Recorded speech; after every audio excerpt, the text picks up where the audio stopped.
के इंटरेस्ट का सब्जेक्ट है, सब बोले हाँ जी ये बताओ जी प्रभु से आशीषित कैसे हो।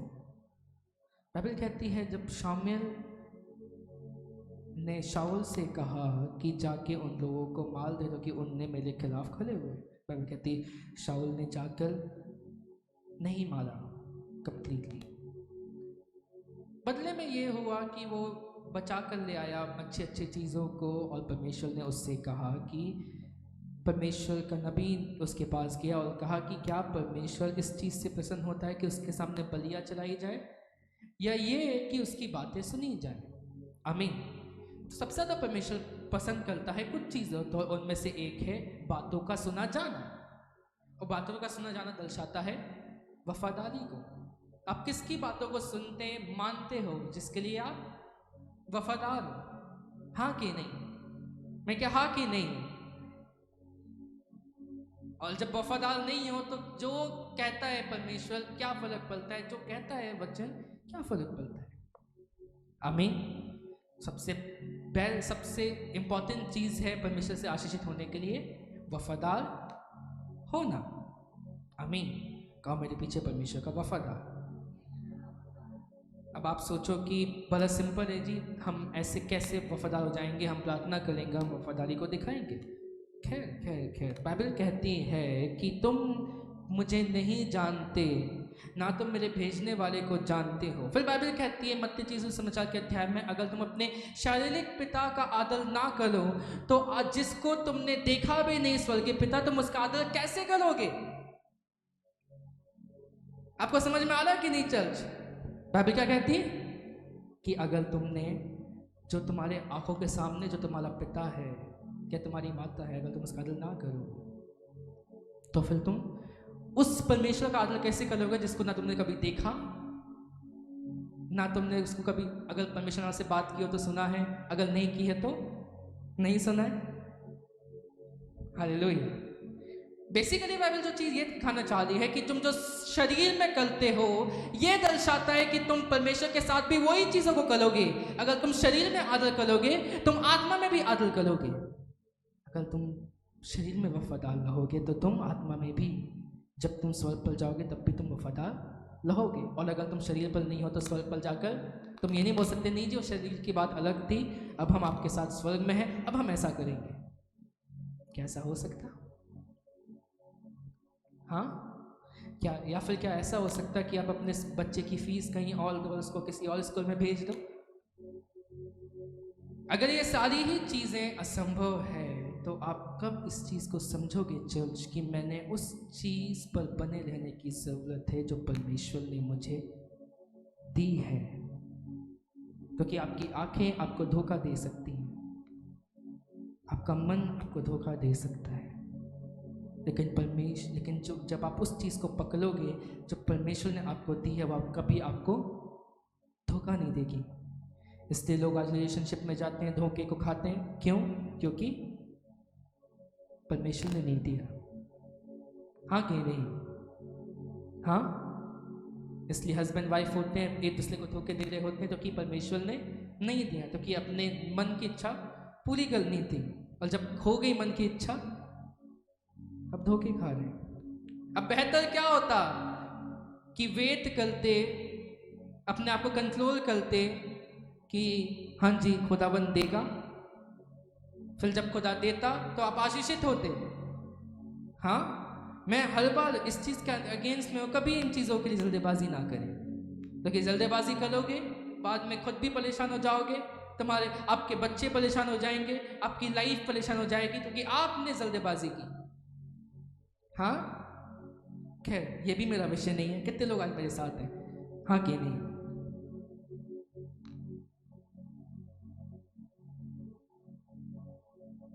जो विषय है मेरा वो बड़ा सिंपल है, और वो ये है कि जो खुदा ने दिया है उस पर आप आंख बंद करके भरोसा कर सकते हो, और जो आपकी आंखों ने चुना है, जो आपके मन ने चुना है, उस पर आप करोगे भरोसा, आप गिर जाओगे। इसलिए नहीं कि वो अच्छा नहीं है या बुरा है, इसलिए कि खुदा ने उसको आपके लिए नहीं दिया। कंपेटिबिलिटी नाम की भी चीज़ होती है।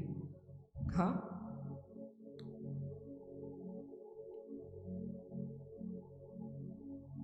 अगर कंपेटेबल ना हो तो चाहे कितनी बड़ी चीज़ हो जाए, हाँ, वो आपको फ़ायदा नहीं करेगी, वो आपको नुकसान करेगी। जब आज आप परमेश्वर में हो, आप परमेश्वर को किस प्रकार से अपनी वफादारी दिखाते हो? जब आप अपने चर्च के वफादार होते हो। मैं आपको कहता हूँ, फिर अगर ये चर्च खुदा की ओर से आपको नहीं दिया गया, अगर आप अपने मन से पूरा करने आ रहे हो, अगर आप आज से चले जाओ, आप भी आशीषित होगे, मैं भी आशीषित होऊंगा।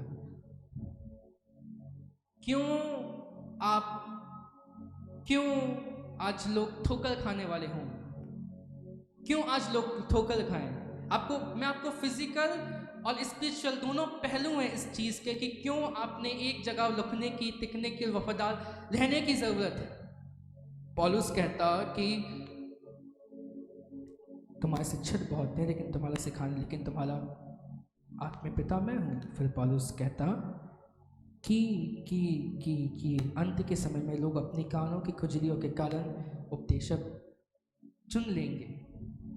हाँ, मैं जानता हूँ ऐसे लोगों को जो फलाना लगाते हैं, जो इसको सुन लेते हैं। पूरा प्रचार किसी का नहीं सुना होता, एक 30-30 सेकंड, एक मिनट, 1.5 मिनट, क्या मतलब है आपका? आपको मालूम ही नहीं है किस वजह से वो बातें कही जा रही हैं। हाँ, मेरी खासियत ये है, मैं वैसे बहुत सारे प्रचारकों को सुनता नहीं,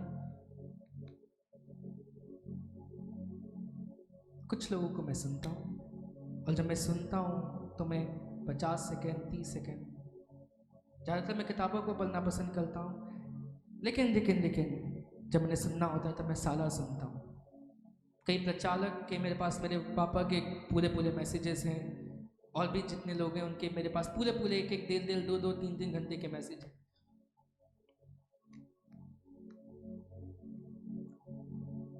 आज जो आपने समझना है चर्च, वो ये कि परमेश्वर ने आपको क्या दिया है। क्योंकि अगर कोई चीज़ परमेश्वर ने आपको नहीं दी हो, चाहे ज़माना उससे आशीषित हो, आप आशीषित नहीं होंगे। क्योंकि ऐसे ना हो जाओ, ना इधर के रहे ना उधर के रहे,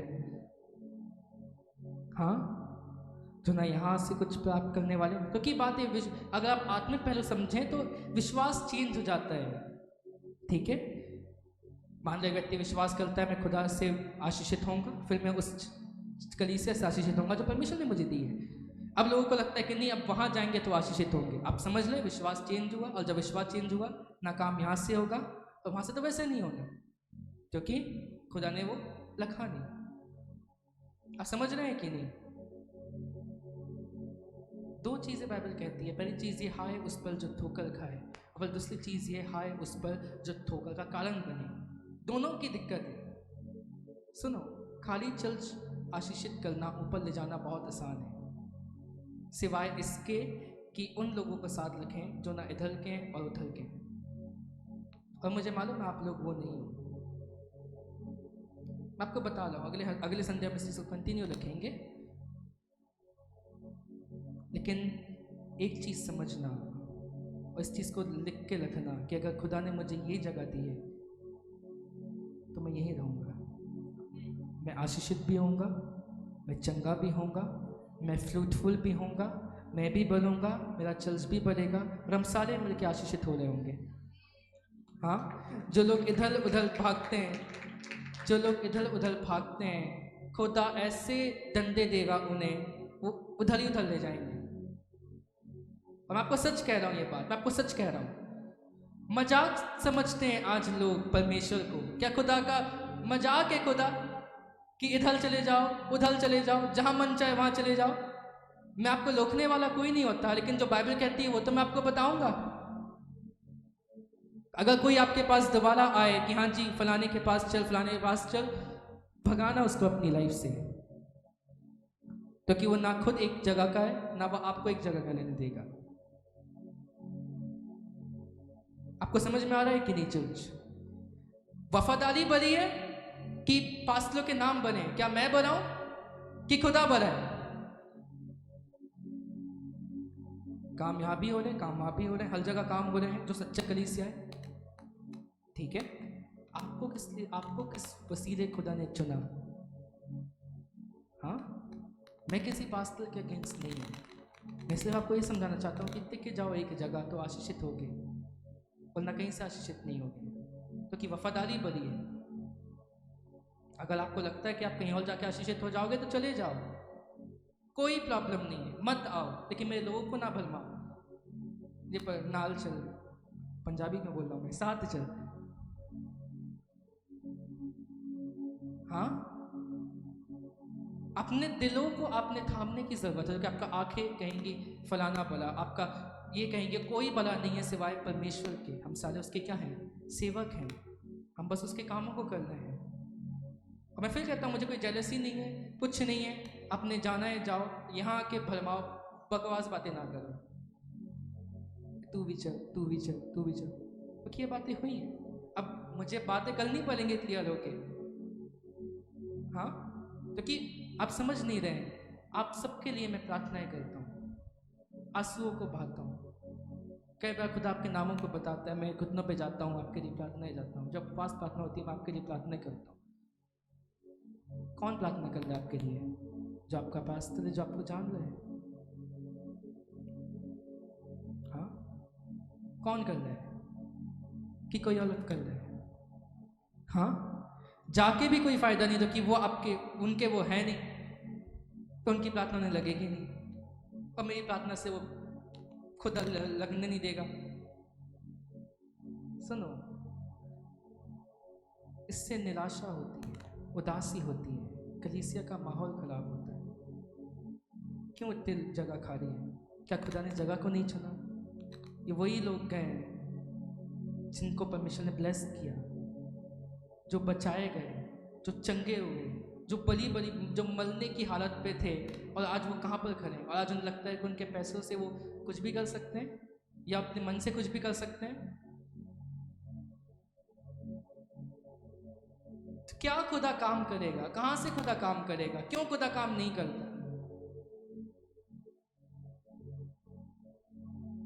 क्या चीज बनी है कमर पीछे? वफादारी परमेश्वर की सबसे पहले, फिर अपनी कलीसिया की, फिर अपने पास्टर की। आ गया?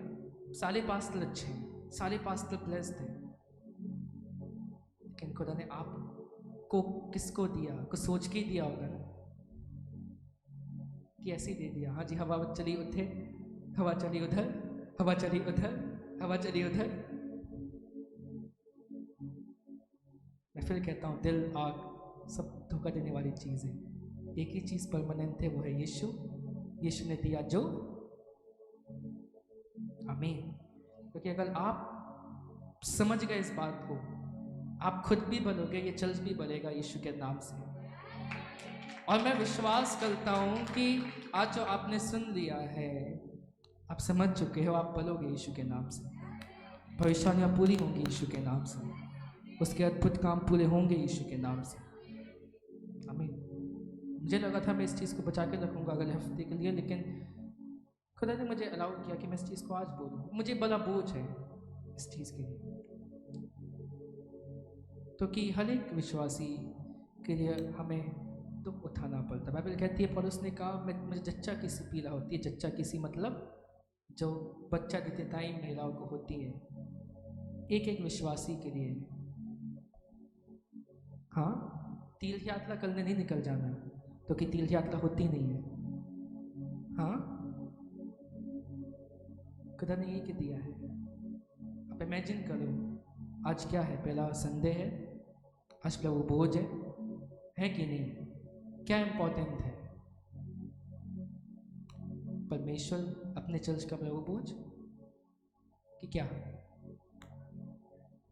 हर एक संडे इम्पोर्टेंट है, हर एक संडे आशीषित है उनके लिए जो वफादार हैं, उनके लिए जो जानते हैं कि दुनिया में हज़ारों है लेकिन मेरा वाला एक ही है, सबसे बेस्ट वही है। दुनिया में हज़ारों माँ बाप हैं लेकिन मेरे माँ बाप सबसे अच्छे। हाँ, बोलते हो नहीं है फलाने का पिता अच्छा है, फलाने की माता अच्छी है, क्या अच्छे हैं? कोई प्रॉब्लम नहीं है, लेकिन मेरा वाला तो मेरे लिए और वो बेस्ट है।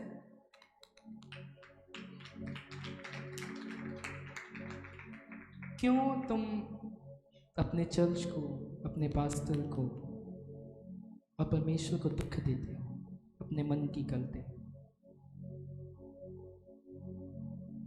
क्या बेहतर है कि वफादार बना जाए या ये कि मन की नी जाए? मैं फिर कहता हूँ, अगर नहीं लग रहा, अगर लग रहा है कि नहीं जी फलाने जगह जाके मैं ज़्यादा हूँ, तो वहीं चले जाओ, यहाँ भी मत आओ। हमारे लोगों को डिस्टर्ब करते हो। हाँ, क्यों करते हो? मैंने कहा क्या खुदा के काम नहीं? क्या ये जीवित चल रही? और अगर हाँ, और आपकी सारी ज़रूरतें पूरी हो रही हैं, तो फिर क्या वजह बनती है कि आपका दिल कहता है कि मुझे कहीं और जाने की ज़रूरत है? क्या आप मन के लिए देखना चाहते हो? क्या आप लोगों को देखना चाहते हो? क्या आप बिल्डिंग को देखना चाहते हो? जो लोग खड़े रहेंगे वो देखेंगे इस चर्च को उठता हुआ, बलता हुआ यीशु के नाम से, हजारों तक जाता हुआ यीशु के नाम से। सुनो, शारीरिक ब्लेसिंग मेरी कभी मेरी ज़रूरत नहीं है, ना मुझे ज़रूरत है, ना मैं पैसों के लिए कभी मिनिस्ट्री करने के लिए उतला हूँ, ना मेरे पापा इसलिए उतले थे, ना मैं उतला हूँ। मेरे पास काफ़ी ऑफर्स थे। मेरे पापा अपनी सरकारी जॉब छोड़ के यहाँ पर आए हैं। मेरे पास आज भी ऑफर्स हैं, पहले भी ऑफर्स हैं। मैं चाहूँ तो जा सकता हूँ इंडिया में कहीं भी जगह, फॉरेन में भी। कि हम लोग यहाँ पर सिर्फ इसलिए खड़े हैं ताकि आप लोग, क्योंकि हमें मालूम है कि हमारी जगह यही है। खुदा ने मुझे इसलिए जगह के लिए रखा है, तो इसलिए मैं यहीं हूँ। अगर नहीं टिकना होता तो ये मत सोचना कि हमारे पास नहीं थे रास्ते। वी चूज, हमें मालूम है कि खुदा ने यही जगह चुनी। जब मेरे फादर यहाँ होशंगाबाद में आए, हमारे पास कुछ भी नहीं था सिवाय एक पेटी के, जो कि नीचे ही रखी है। एक पेटी लेके आए थे और कुछ नहीं, कुछ भी नहीं।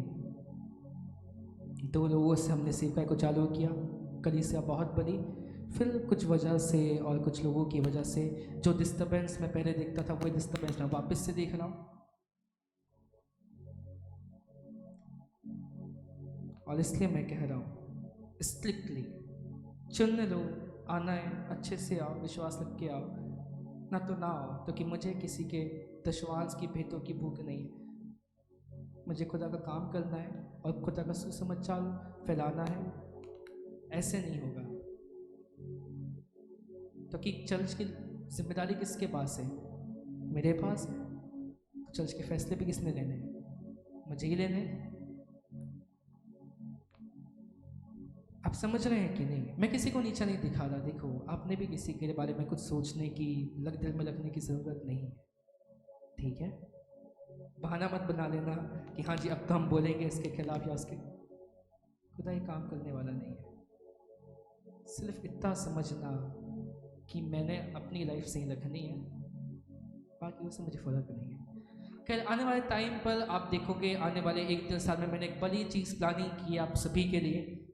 हालेलुया। और अगर खुदावन के आने में देरी है तो वो चीज़ सफल होगी और वो बहुत बड़ी होगी। और मेरे पास आज कुछ भी नहीं है अपने अकाउंट में, आज कुछ भी नहीं है। मैं अपनी ताकत से नहीं कह रहा, अपनी चीज़ों को देखकर नहीं कह रहा, मैं आत्मा में कह रहा हूँ। आने वाले 1-1.5 साल में आप एक बड़ी चीज़ को मैं अभी ओपन नहीं करूँगा, लेकिन आने वाले 1-1.5 साल में आप एक बड़ी चीज़ को देखोगे जो हम करेंगे एज अ कलीसिया साथ में मिलकर।